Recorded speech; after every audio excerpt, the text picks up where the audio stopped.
এবার কুরবানির খবর ছোট করে খুলনা থেকে জানতে চাইব সহকর্মী ইয়াসিন আরাফাতের কাছ থেকে।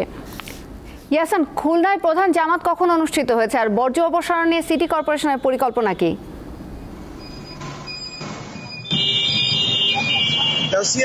খুলনাতে সকাল 8টায় খুলনা সার্কিট হাউস মাঠে ঈদের প্রধান জামাত অনুষ্ঠিত হয়েছে এবং এই জামাত শেষেই কিন্তু মুসলমানরা রয়েছেন, তারা কিন্তু কোরবানি করার জন্য ব্যস্ত জুড়ে তারা কিন্তু কোরবানি করছেন। ঈদের জামাতের ঠিক আগ মুহূর্তে খুলনা সিটি কর্পোরেশনের মেয়র তালুকদার আব্দুল খালেক তিনি জানিয়েছেন বর্জ্য ব্যবস্থাপনা সম্পর্কে এবং তিনি বলেছেন যে সন্ধ্যার মধ্যে বর্জ্য ব্যবস্থাপনা যত দ্রুত সম্ভব তারা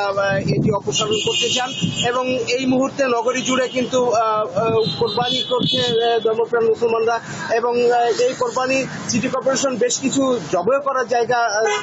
তারা নির্ধারিত করে দিলেও উন্নয়ন কর্মকাণ্ডের কারণে কিন্তু কিছুটা চলাচলের অনুপযোগী রাস্তাতে কিন্তু তারা কোরবানি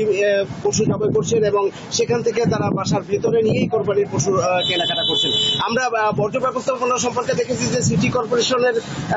অগণিত কর্মী, কয়েক শত কর্মী তারা কিন্তু সকাল থেকেই তাদের বর্জ্য ব্যবস্থাপনা কার্যক্রম পরিচালনা করছেন এবং তারা চেষ্টা করছেন যে যত দ্রুততার সঙ্গেই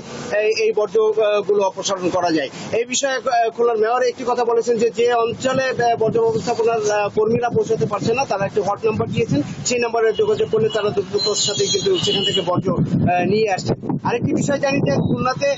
চামড়ার নির্ধারিত কোনো জায়গা নাই, যে কারণে চামড়া নিয়ে কিন্তু খুলনার চামড়া ব্যবসায়ীরা শঙ্কিত রয়েছেন এবং এই চামড়ার যে পরিস্থিতি সেই পরিস্থিতিতে সহকর্মী ইয়াসিন আরাফাত জানাচ্ছিলেন খুলনার ঈদ পালনের খবর।